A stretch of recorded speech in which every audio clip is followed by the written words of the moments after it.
उसको दीनदयाल उपाध्याय जी ने कहा, उसको भगवान मानो, उसको भगवान मानो और उसकी निरंतर सेवा करते रहो। और जिस दिन आपके कार्य से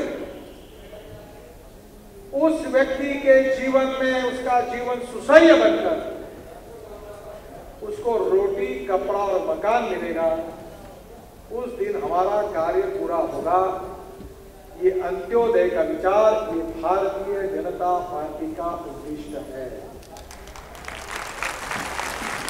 राष्ट्रवाद, सुशासन और विकास और उसके द्वारा अंत्योदय, ये हमको करना है। हमारे एमपी, एमएलए, मंत्री, मुख्यमंत्री, इनका यह उद्देश्य है, उनको इस बात के लिए काम करना है। सत्ता में रहेंगे तो सरकार के द्वारा, और सत्ता में नहीं रहे तो व्यक्तिगत रूप में सामाजिक जीवन में हम ये काम करेंगे, करते रहेंगे, चलते रहेंगे, चले बसी चले।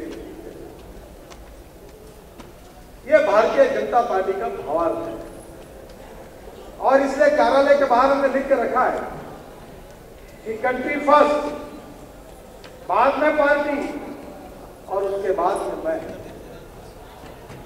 अब इसमें से भी किसी को लगता है कि मैं इससे भी बड़ा हूं तो मैं कहता हूं, जो कहते हैं तुमको करना क्या है। कुछ लोग कहते हैं कि मैं, मेरे कारण एमएलए करके मैं चुन कर आया हूं। मुझे लगता है कभी कभी एक आधी सभा में जाता हूं, 1 लाख लोग देखता हूं, वो आवाज देते हैं, लेकिन गडकरी आगे बढ़ो, हम तुम्हारे साथ हैं। मैं अपनी कॉलर टाइट करता हूँ, बहुत बड़ा नेता बन गया हूँ, सालों में तो साफ बन गया।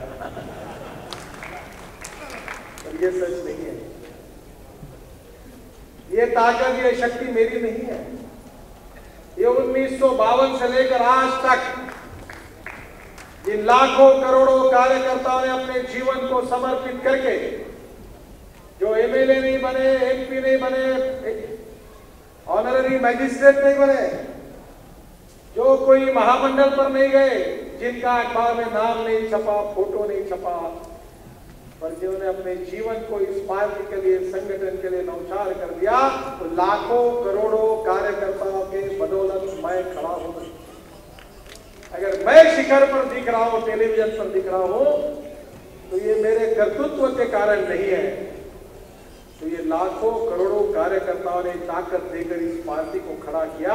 उस ताकत के भरोसे मेरे जैसा एक छोटा सा व्यक्ति शिखर पर लोगों के सामने सबसे ऊपर खड़ा है। उसका कारण मैं नहीं हूं, वो लाखों करोड़ों कार्यकर्ता। तो बोलने की बातें नहीं है, ये अनुकरण की बातें। मुझे बड़ा गुस्सा आता, लोग पैर छूटे, बंद करिए काम। मैं आपको आदेश देता हूं, किसी के पैर मत छूटे, बिल्कुल मत। ये गुलामगिरी की भावना को छोड़ दो। हम एक परिवार हैं और हम सब कार्यकर्ता है। व्यवस्था करके मैं अध्यक्ष बना हूं और व्यवस्था करके कोई जनरल सेक्रेटरी बना, कोई उपाध्यक्ष बना है। हमारे बीच में अगर एक ही धागा है तो वो है हम सब कार्यकर्ता है। एमएलए एक्स एमएलए बन सकता है, मंत्री एक्स एमपी बन सकता है, chief minister ex chief minister बन सकता है, प्रधानमंत्री एक्स प्रधानमंत्री बन सकता है, एमपी एक्स एमपी बन सकता है, पर कार्यकर्ता कभी एक्स कार्यकर्ता नहीं बन सकता। आप भारतीय जनता पार्टी के कार्यकर्ता, ये आपकी सबसे बड़ी ताकत है। और इसलिए समाज के इन सभी क्षेत्रों में, गांव, गरीब, मजदूर, किसान का भला करना, politics is a instrument of socio economic reform. सामाजिक आर्थिक परिवर्तन का राजनीतिक प्रभावी उपकरण है और हमको देश की तस्वीर को बदलना है। हमने भारतीय जनता पार्टी के लिए एक विजन डॉक्यूमेंट का काम शुरू किया। आदरणीय सुधींद्र कुलकर्णी यहां उपस्थित है और मैंने उनको कहा कि विजन में मछुआरा, हमारे कारागिर, हमारे हाथ काम करने वाले बुनकर, हमारे छोटे छोटे सेक्टर के लोगों को हमको सोचना है।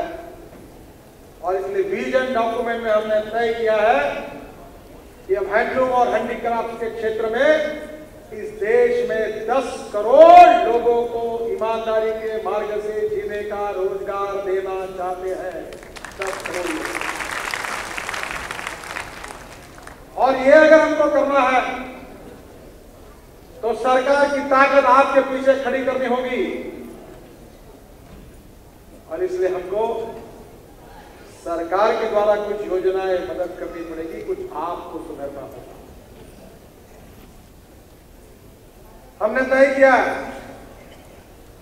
कि हमारे मैनिफेस्टो में लिखा जाएगा कि भारतीय जनता पार्टी का शासन आने के बाद, अब वो कपड़ा मंत्रालय है वो अलग रहेगा, पर हैंडलूम और हैंडीक्राफ्ट के लिए, कारागिरों के लिए, देश के सभी क्षेत्र में काम करने वाले मजदूरों के कल्याण के लिए एक स्वतंत्र हैंडलूम और हैंडीक्राफ्ट का स्वतंत्र मंत्रालय हम स्थापित करेंगे। इसके लिए प्रायोरिटी देंगे। अगर 10 करोड़ लोगों को रोजगार देना है तो इस क्षेत्र में रोजगार निर्माण करने के लिए सरकार से मदद करनी पड़ेगी, जिसका उल्लेख मुरलीधर राव जी ने अपने भाषण में किया है। चाहे बनारस हो, चाहे कांजीवरम हो, कलाएं हैं, उसको विकसित करना होगा। हमारे कर्नाटक की सरकार किसानों को 1% ब्याज से ऋण देती है और बिजली मुफ्त में देती है। अब छत्तीसगढ़ की सरकार 3% से देने लगी, मध्य प्रदेश की सरकार भी 3% अभी शायद कम किया हुई, 1% पे दे रही, और महाराष्ट्र में हमारी कांग्रेस की सरकार 14% से दे रही।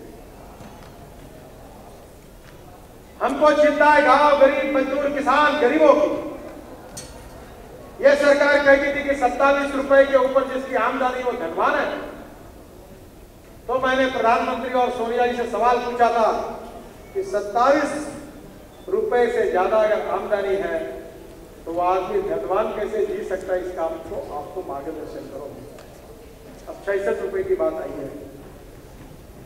अगर 66 रुपए में पकड़े तो भी 1850 2000 रुपए पकड़ो महीने में, आप मुझे बताइए आदमी कैसे जी सकता है? क्या 2000 रुपए में बुनकर जी सकता है? क्या आपका हार्ट का ऑपरेशन कर सकते हैं? क्या आपकी किडनी फेल होगी तो आप डायलिसिस कर सकते हैं? क्या आप दवाखाने से दवाई खरीदी कर सकते हैं? अरे एक गाय और एक भैंस को अगर पालना है तो उसका भी खर्चा महीने का 3000 रुपए के ऊपर है कम से कम।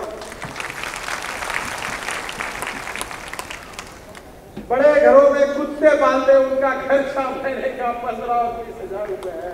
कुत्ते के लिए जो स्पेशल फूड बनता है रोज खाता है, उसको 200 रुपए का लगता है। मनमोहन सिंह जी और सोनिया जी, हम तो इंसान है, हमने बताया कि 66 रुपए भी हम कैसे जी, और इसलिए हमको यह सोचना होगा कि गरीबी की रेखा की व्याख्या क्या है, उसके ऊपर वस्तुनिष्ठ विचार करना होगा। और जो हमारे बुनकर है, जो असंगठित क्षेत्र के कामगार है, जो हैंडलूम हैंडीक्राफ्ट सेक्टर में काम करने वाले हैं, जो मछुआरा है, इन सब के बारे में हमको हेल्थ इंश्योरेंस की स्कीम बनाकर सभी प्रकार से अत्याधुनिक हेल्थ सुविधाएं उनको मुफ्त में मिले, इस प्रकार की व्यवस्था करनी होगी। आप सबको मिलनी चाहिए, ये भारतीय जनता पार्टी करेगी। आपके उद्योग के विकास के लिए 50,000 तक का कर्जा हम लिखेंगे मैनिफेस्टो में। 50,000 रुपए का कर्जा विदाउट इंटरेस्ट से आपको मिलेगा, लिखेंगे।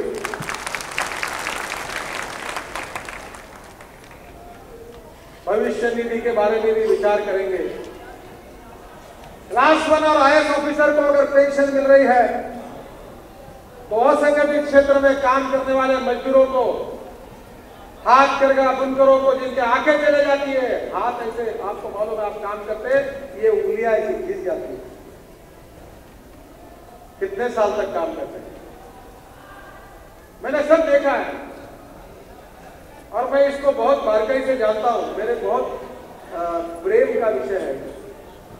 मुझे तो मौका मिलेगा तो मैं भारतीय जनता पार्टी का अध्यक्ष को छोड़कर मैं आपके लिए पूरा समय काम करूंगा। इतना मैं इस विषय में घुसा हूं।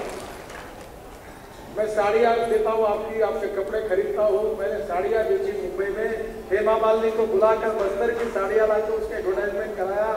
हेमा मालिनी ने 1 लाख रुपए की साड़ी खरीदी की और मुझे कहा कि मैं एम्बेसडर बनने के लिए तैयार हूँ, बस्तर के जिले के आदिवासी की साड़ियों को मैं मदद करूँ। और आपको सुधरना पड़ेगा, आपकी आदत बिगड़ी हुई। सब सरकार से भरोसे नहीं बन गया। मैं क्षमा मांगता हूं, आपके कल्याण के लिए जनता साड़ी धोती की योजना हमने लाई थी। उस योजना ने आपके कारागिरी को बहुत समाप्त किया। वो जो डाका वाली मलमल थी, वो जो माचिस के डब्बी में बैठकर उतने में कपड़ा 1 मीटर कपड़ा रहता था, वो कहाँ गया? हमको हमारी कला को विकसित करना होगा।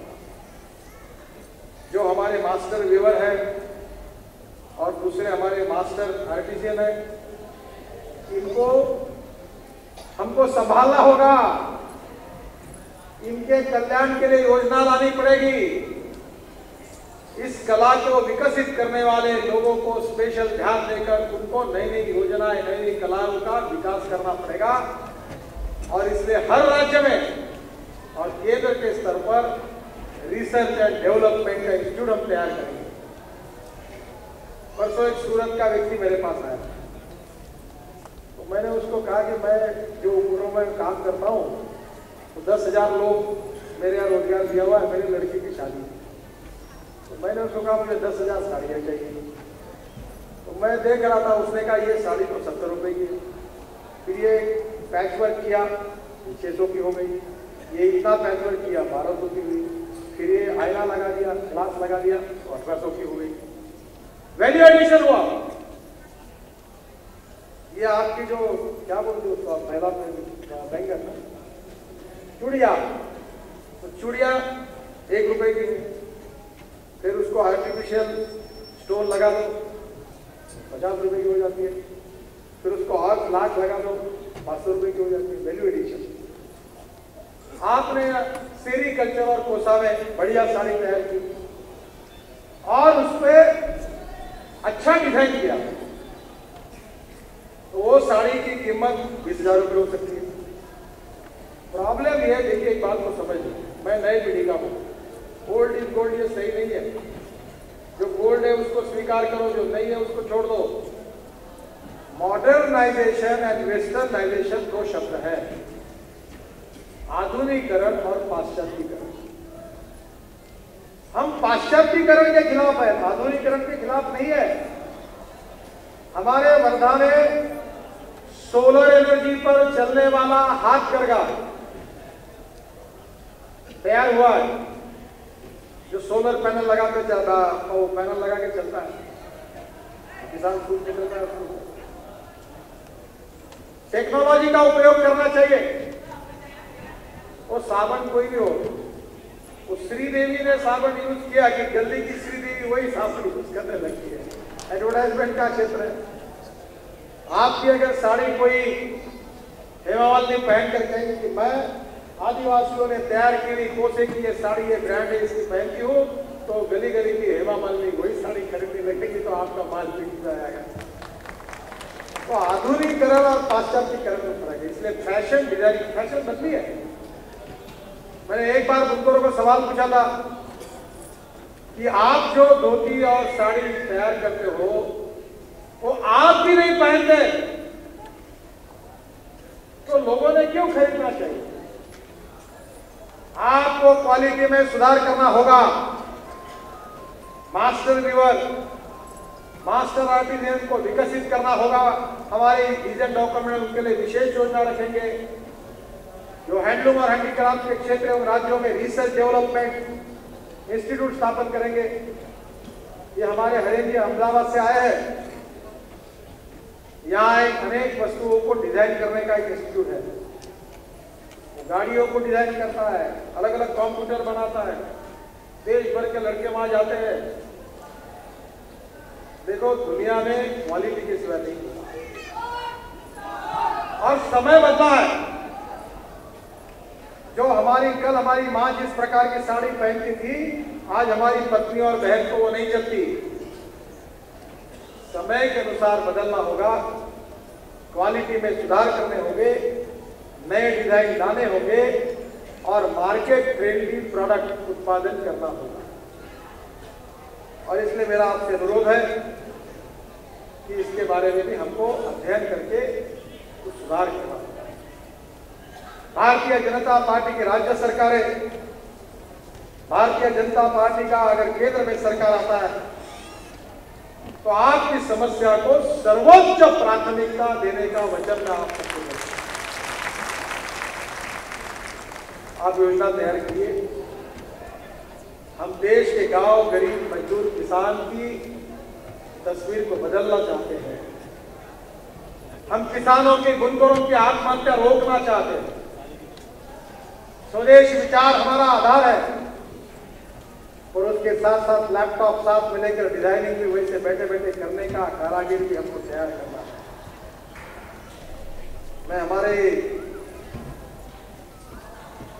बसंत जी को कहूंगा कि आपको लैपटॉप चाहिए तो मैं पहले सजेस्ट करता हूं, आप लैपटॉप में देखिए और लैपटॉप पर वेबसाइट में जाकर डिजाइनिंग के सेक्शन में जाइए और लैपटॉप पर बैठकर डिजाइनिंग तैयार करिए कि साड़ी पर कौन सा प्रिंट अच्छा लगेगा, कौन से रंग लगेगा, वो निकालेंगे। सॉफ्टवेयर है हमारे यहाँ। हाथ करगा बुनकरों के पास डिजाइनिंग का लैपटॉप अगर रहेगा, सॉफ्टवेयर रहेगा, तो आपके घर में आप डिजाइन तैयार करेंगे और वो डिजाइन आपकी साड़ी पर आएगा।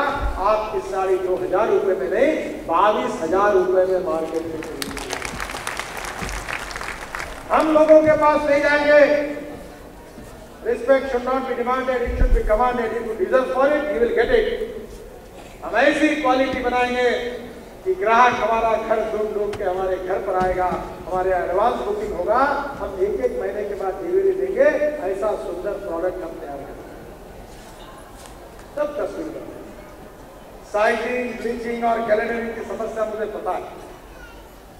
क्या दुर्भाग्य में मंत्री था, मैंने अपने शहर में बड़ा फ्लैट तैयार किया, 25 करोड़ रुपए खर्चा किए। यही मेरे पीछे लगते थे। मुस्लिम बुनकर बहुत से पावर रूम में काम करते हैं। लक्ष्मी नारायण वाजपेयी जी मुझे कह रहे थे कि हमारे यहाँ के बुनकर बहुत मुस्लिम है। वो कह रहे थे भारतीय जनता पार्टी के कार्यक्रम में कैसे आए। तो हमारे यहाँ बहुत बड़े मुस्लिम बुनकर है और आपको ताज्जुब होगा कि मैं जहाँ काम करता हूँ हमारे आबादी में कम से कम 1.5 लाख, 1.25 लाख मुस्लिम है। उसमें से 60% भारतीय जनता पार्टी के हैं। और ये जिस एरिया से आते हैं वहाँ 40,000 मुसलमान एक जगह रहते हैं।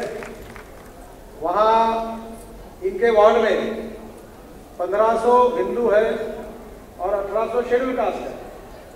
भारतीय जनता पार्टी की मुस्लिम महिला 9,000 वोट लेकर कांग्रेस को हराकर जीती है। बुनकरों का मोहल्ला है।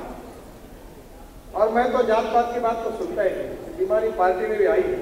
ये ब्राह्मण है, वो ठाकुर है, वैश्य है। जो लोग अपने कर्तृत्व के आधार पर लोगों में नेतृत्व करने की काबिलियत नहीं रखते, वो जात और पात की बात करके दुनिया के सामने आते हैं। ये बीमारी है। और इसलिए जो बुनकर है वो बुनकर है, उसको जात नहीं, गरीब को जात नहीं है। मैं आप सबको एक बात कह देना चाहूंगा कि बहुत से मुस्लिम समाज के लोग इस क्षेत्र से जुड़े हुए हैं। भारतीय जनता पार्टी के बारे में कांग्रेस ने जहर फैलाया है कि ये पार्टी मुसलमानों के खिलाफ है।